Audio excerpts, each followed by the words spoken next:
Yeah, our first guest on the show in 2021. The new lineup for Colin Appleyard's Yamaha Supersport team, a team that's obviously had a lot of success in the class. Current reigning champions. They've won the British Supersport category, I think, 4 years in a row now it is.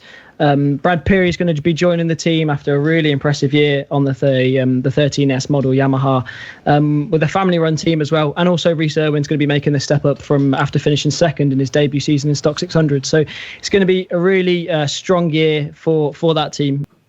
Yeah. So Jay, if you don't mind, I'll start off. Yeah, go for it, Tristan. Firstly, I mean, just aimed at the both of you, because obviously, I think I'd say for both of you, this is pretty big. This is pretty good news. How did the signing come about for both of you? I'll start with Brad. To be honest with you, it came about just because I don't want to do racing unless every year's a little bit of a step up. And to be honest with you, me and my family, we couldn't really do much more with what we could afford. So, we essentially we were just honest and said, met Robin and said, is there going to be a possibility to ride next year? And them conversations sort of developed, and, we spoke about stuff. And basically, I think we had a Andy Brands hatch, and he said, so that was a good race weekend, that one for me as well. And we basically said, meet me in 2 weeks and we'll, go through all the details and figure it out. And, if that's something you want to do, then that's something we want to do. And have that conversation there and then. And yeah, I mean, it's pretty basic, really. There's nothing too exciting to say, at least on my part. I don't know about Rhys, but it was just like, I think it'll work for you and it'll work for me, so why not? And it made sense, because there just wasn't much more that I could do to my bike to then help me get that a little bit further up. So it just made sense at that point. But yeah, it's quite basic. It's more like a handshake and conversation. Nothing like no fancy contracts or anything like that. It was quite simple, really. No, that's fair enough. And I mean, how does it feel as a start? I mean, to make that sort of a deal.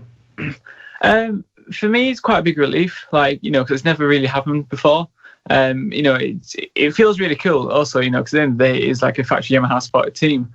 But I think, I don't know, it's just with everything, with the lockdown and everything going on, it feels quite quiet still. Nothing isn't quite, so we haven't gone testing, we haven't, had the suits delivered or anything like that. So it still feels a little bit like we're not quite there yet.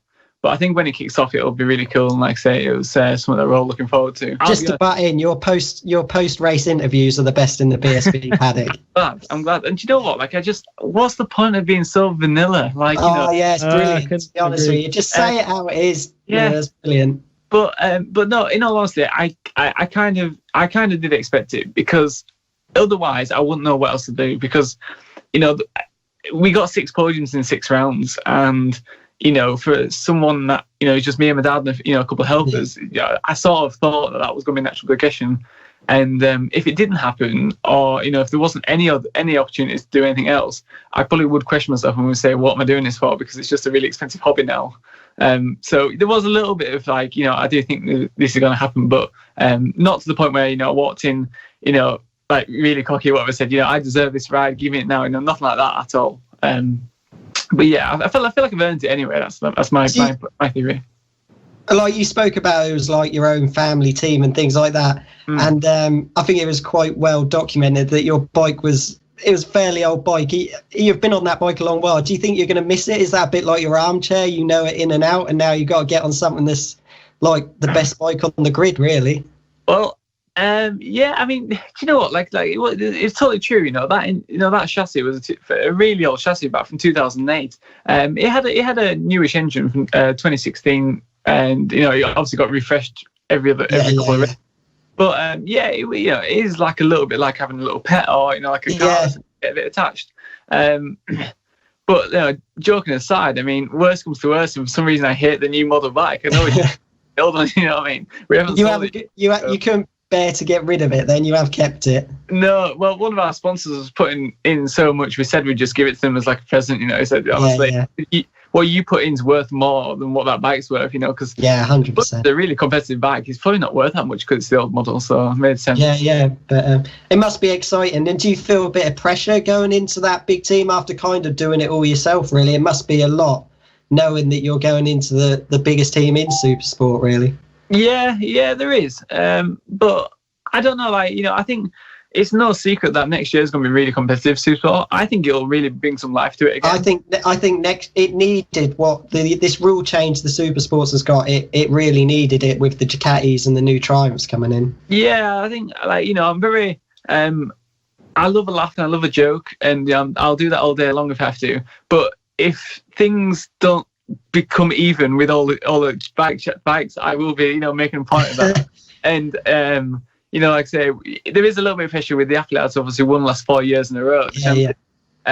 But if I go out on that first test and there's a Triumph rocketing down the straight or a Ducati rocketing down the straight, I will be making a point of that. That's a fact. You finally get the best ride on the grid, and then someone else outbeats you. But I think at the end of the day, the whole point, I think, of anyone in BSB, whether you're in Stock 6, whether you're in Superbikes, Supersport, or Junior Supersport, or whatever, is to get a Superbike. That's the whole point, I think, at the end of the day. And I think me, Rhys, anyone in that class is going to have the best chance of winning a Superbike ride if they can win the championship. And I think at the end of the day, as much as I want to win anyway, winning a race by 20 seconds because there's no one else there, or because there's no other teams there, I think isn't as exciting for the rider and for the sponsors and spectators. So I think at the end of the day, you want to try and get a Superbike ride, and I think beating lots of big names or lots of people that are known winners is the best way to get one. Yeah. You've never really been in a team environment like this. I mean, for as long as I've known, you've always sort of had that family team aspect of it. Do you think there's going to be any sort of adapting you need to do? Is there any sort of what do you think the challenge is going to be like? Honestly, part of me says we'll just find out. Don't think about it. Just find out when we get there. We'll learn through it. But as much as it's obviously going to be new, I think we're the reason that we got quite high up in what we do as a family is because we do it properly. We do it methodically. We do it, So at the end of the day, instead of me listening to my dad, I'm going to have to listen to a member of the team. So I think at least I'm telling myself at the end of the day, we did very well in Supersport last year. All we've got to do is shave a couple more tenths off on a new bike, and we'll be there or thereabouts. So yeah, there'll be a bit of adapting to do, and a few new faces. Like I said, this is the first time I've got a teammate. It's the first time I'm working with anyone else other than my dad and a few friends. So yeah, it's going to be different. But I mean, at the end of the day, we're all people, aren't we? I'm sure we'll get along and it'll be fine. Absolutely, and we've had a couple of technical problems with Rhys, but I think we've got him on now. So we'll move to him now because we've had a lot from you, Brad. So we'll move over to Rhys. I mean, for you, we'll start from the beginning. How did the signing come about on your part of it? Yeah, well, obviously, sorry for my technical difficulties. I had a bit of last minute. My laptop decided today wasn't the day. It happens.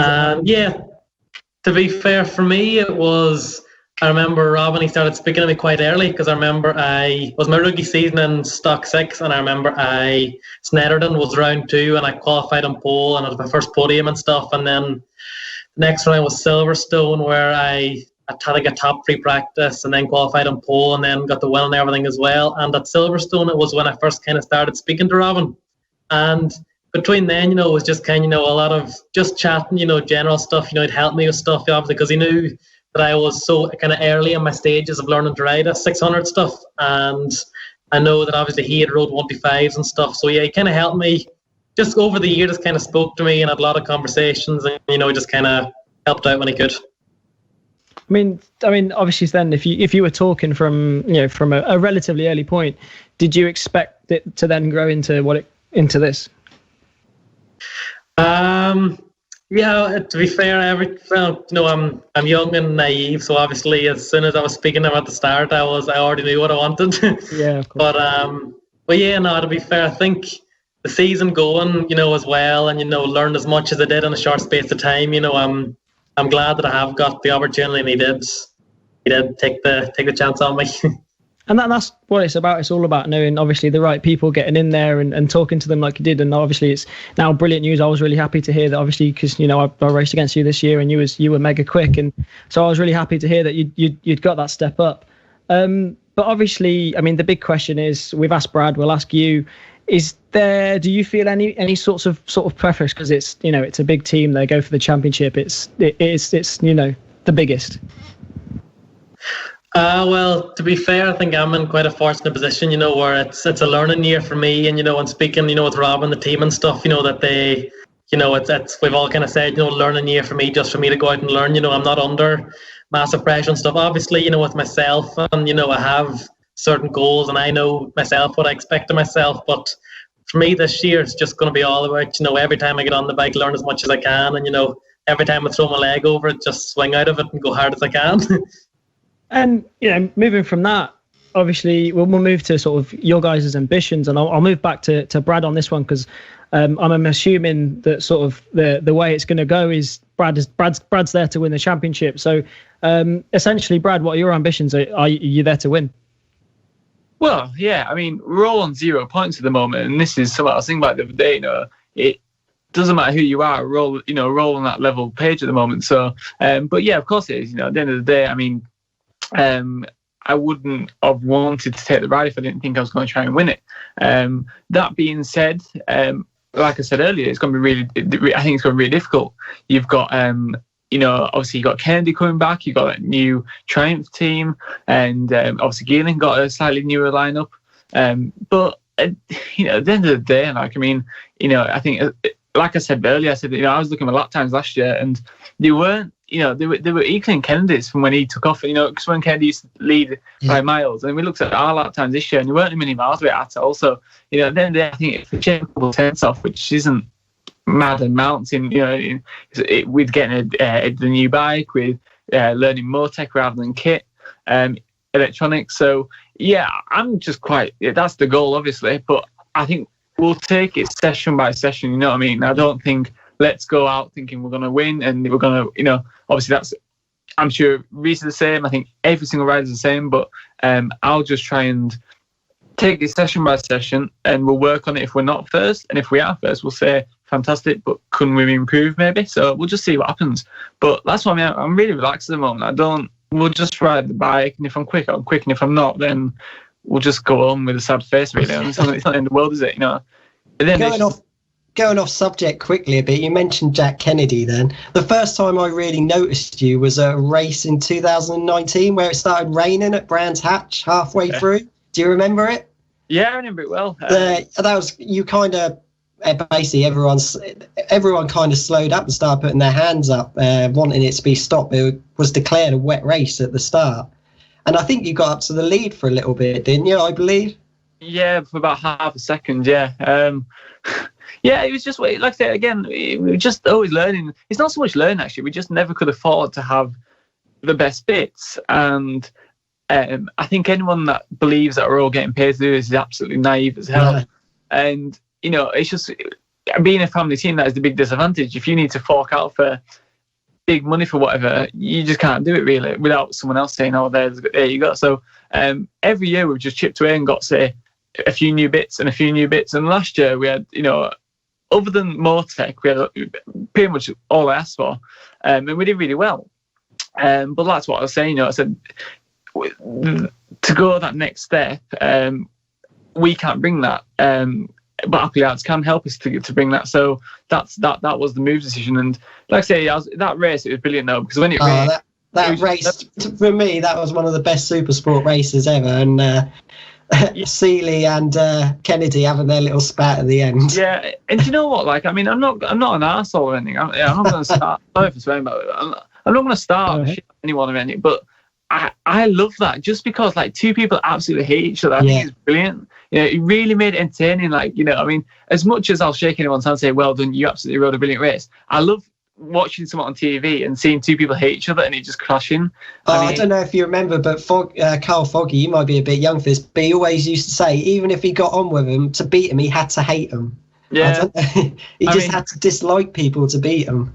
It'd be interesting in the pit box if that happens between me and Rhys, wouldn't it? But we'll find early days yet, so you never know. You haven't turned a wheel yet. No. We literally haven't done anything.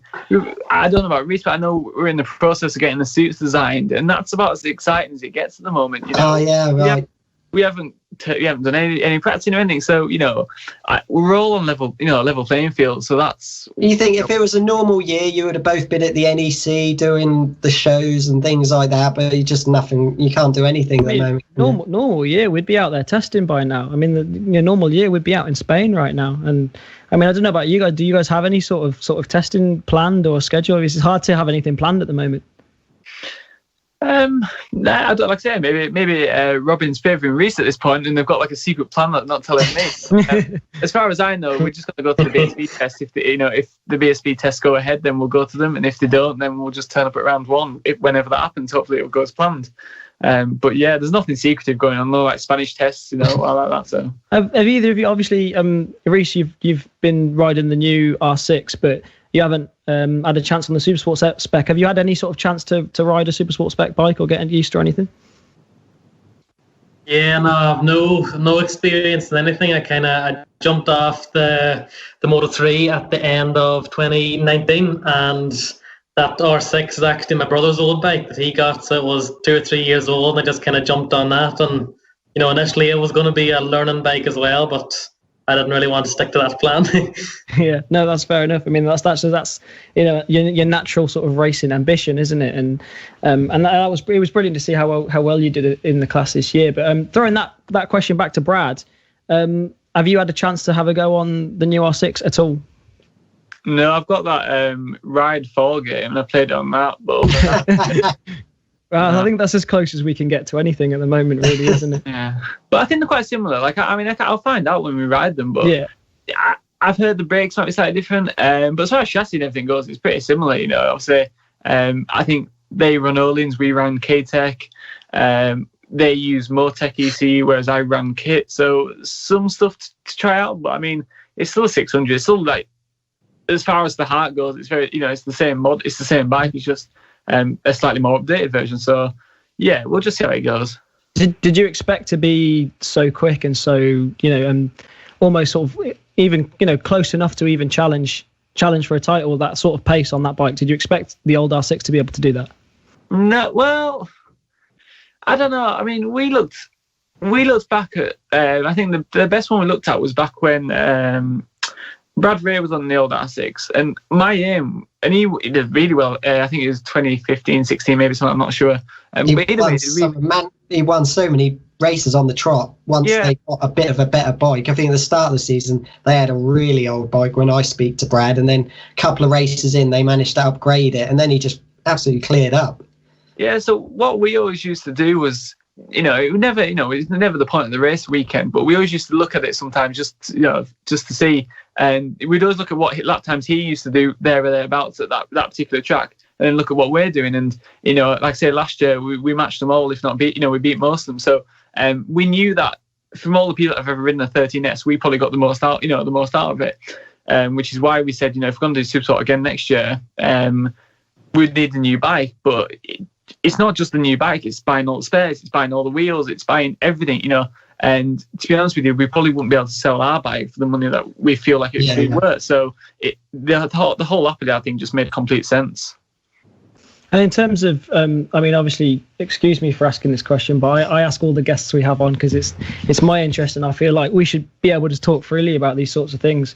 Obviously, from a budget perspective, you're budgeting a bit differently, aren't you? Because if you're running your own team, you're budgeting, you're sorting everything, you're paying for everything and sorting it all out. When, as opposed to like giving a WOD to a team, what's the sort of difference in there? I mean, obviously, if you don't want to disclose anything, then don't worry. But what's the main differences going from year to year? Yeah, I won't get into details of it because I don't think they'll be very happy with that. But the biggest thing I think will be the crash damage. Not that I'm going to take my brain out and just destroy it, but the point, it's always been like a cloud over my head, knowing that if I crash this, for one, I'm fixing it for the next 6 hours, probably more, and two, we're paying for it. So the bloody expensive bikes to crash. So with a team there, there's going to be guys. They're going to have a spares package. If we're struggling, if we, that you'll know yourself when you're in qualifying and it's just not happening. At least I know that we can take a risk, because if we do mess it up, it was worth that risk to try and get a better grid position. Maybe like the first few laps, I was just always so conscious on the first few laps that we've driven all this way to make a stupid mistake and cause myself fixing the bike for the next, say for the sprint race, spend all night fixing the bike for the feature race. Whereas the team have assured me that, they've got everything they need to fix these things. We never had a spare frame, we never had spare forks, we had wet wheels, we never had spare wheels. So there's a lot there that if I broke it on Friday, Saturday, we wouldn't be going out Sunday. So the pressure's a little bit off on that sense. But as far as everything else goes, it's very similar. We've still got a budget and make sure we do everything as planned. So yeah, no, I mean, yeah, that makes complete sense. And moving to Rhys a little bit, because obviously, I mean, the main talking point of Rhys last season was how strong you were in your debut year. Just as a summary, how do you feel your 2020 season went?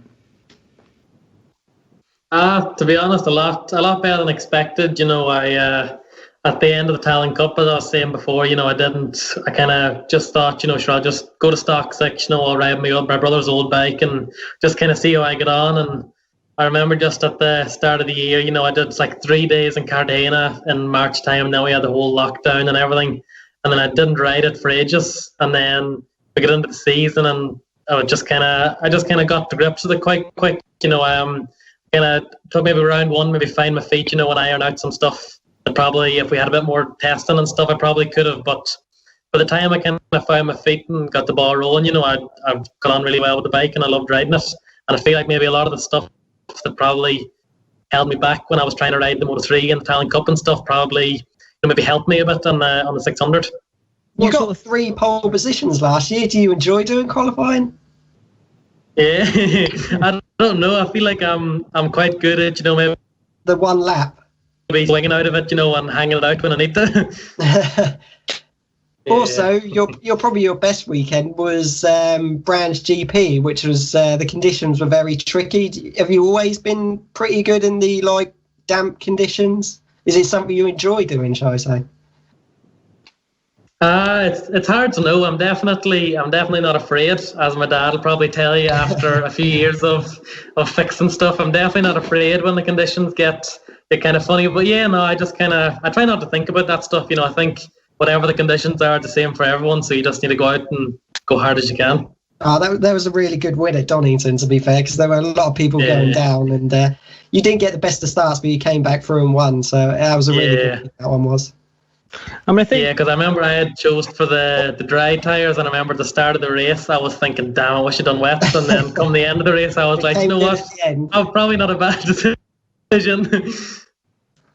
mean, the main question, you're probably sick and tired of these sorts of questions with the sibling thing. But obviously, I think it's safe to say that Keelan's always been sort of, in terms of class, and he's always been sort of in higher classes. You've never really raced each other that much. You've always sort of been, sort of a class below. Or did you or anyone around you expect to be so close to Keelan, fighting with Keelan, and even beating him? Yeah, if I'm honest with you, no, not at all. I remember we were coming home from Brands, and we were just chatting, because obviously we've got quite a long drive home from Brands Hatch to the west coast of Ireland. And my dad said, if we said at the start of the year that we would have had a podium in every single race between me and Keelan, it would have been a good year. And I said, oh geez, I would have thought Keelan had a good year. Yeah. But I didn't expect it. And to be fair, I'm quite fortunate to have Keelan, because he's always tried everything before I've had to do it. So we've always had a bit of experience in it, because I was always kind of following him up through. So I'm lucky to have someone like him that has experienced everything before me, and then someone to help as well. So that when I come in this year for riding the 600, I could always, ask him stuff. And that it is nice to have someone like that is not going to tell you the wrong thing, or I hope not anyway. Was there any ever arguments or anything like that? Did it change the dynamic of anything in the team? No, not really. Well, obviously he was riding for the Astro JGR team, and then me and Dad were kind of running everything out of the back of the truck, out of the big grey box full of kind of not that badly damaged parts and stuff.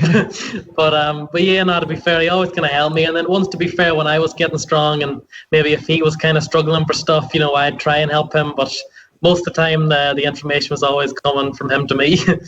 That's fair enough, and it's brilliant to see that as well, because it's brilliant to see you guys still, you have that relationship on track. Obviously, it's a different story, and all of that. Another thing, a lot of people were talking about, obviously, because you're your debut season was incredibly impressive. I've said it a few times now, and a lot of sort of things that people talk about is, well, that's because he's had loads of preparation. He's been on it. He's spent his whole Moto3 season doing 600 stuff as well and stuff like that. And people, you sort of play with these things a lot. In actual fact, how much preparation did you actually have moving from Moto3 to 600? To be honest with you, I would have loved to have a lot more. If it wasn't for the pandemic and stuff, I would have been better prepared. And I think that's why you maybe seen round one, there was, we had some stuff with the bike and then some stuff my fault and some stuff, that I kind of self-inflicted. And yourself, at somewhere like Donington as well, we're coming off Moto3, I expected that I could have been quite good. But, I think, look, it's just at the start of the right year, if we had a bit more preparation and stuff without the lockdown and stuff, it would have been ideal. And and I have had people, a lot of people say to me that even if we had got the full season, that I would have won the championship because, I started low and then come the end of the year I was getting stronger and stronger and stronger. So it's one of them, if I would have loved a bit more preparation. It's a massive well done from me. And like you said, if you had the full season, yeah, thank you. Who knows what would have happened? And it's been brilliant to have you both on. I would love to have you on for another hour. There's so many more things I'd like to ask you guys, but we do have to start wrapping it up now because Leicester's just pressing me for time. So I just thank you both for coming on. Just before you go, guys, just wanted to just chip in with a few comments that have come in since we've been chatting, or since you have anyway. Charles Reynolds says, "Oi, oi, Rhys," aka the McGregor. Okay, that's whatever. And Neil Gibbons, hi Neil, has said, "Does Brad rate Heinz beans as a pre-race meal?" Honestly, I don't eat a lot before a meal, so for a race. Sorry, so I'd go with no, but I mean, each to their own. Neil, well done. Get the question. There seems to be more of a pre-race. I love how for me. You and McGregor, was it? Who was it? Someone McGregor, and I got fucking compared to beans. I mean, how? Well, Chrissy Rouse has also been on. Good evening, Chrissy, and he's. I don't actually know who he's referring to. Maybe we'll find out by this reaction. He says, "That's some trophy collection, Shagger." Yeah, I think that one is me up there. Well, actually, to be fair, these are all my motocross trophies back in the day. All my BSB ones are, in the sitting room and stuff. And then this is my mum's office at the minute with the lockdown. But these are actually trophies that I've got from all my motocross, my schoolboy motocross years. Do you have a separate collection for you and Keelan, or just put them all together? Oh, well, to be fair, this room is a bit kind of crazy at the minute. I was looking through some of them today because, I have all my uni lectures and everything are all online. And I was looking, I seen one from 2010 and 2011 from old motocross days. And there's probably loads in here that are a mixture of both. To be fair, Brad's doesn't look too bad. It's only. I was just going to say, I mean, he's got a pretty decent collection going on as well, hasn't he? Yeah. But guys, thank you very much for coming on Motorsport Radio on the Superbike Show this evening. We will, I guess, catch you in the paddock at some point, stalking you to see just what happens, really. If there's been any argy-bargy, as thank you. As we like to, I don't know, keep a track of these sorts of things. But thank you anyway. Keep up with the interviews, Brad. They're very entertaining. So make sure you're on the podium plenty. Try my best.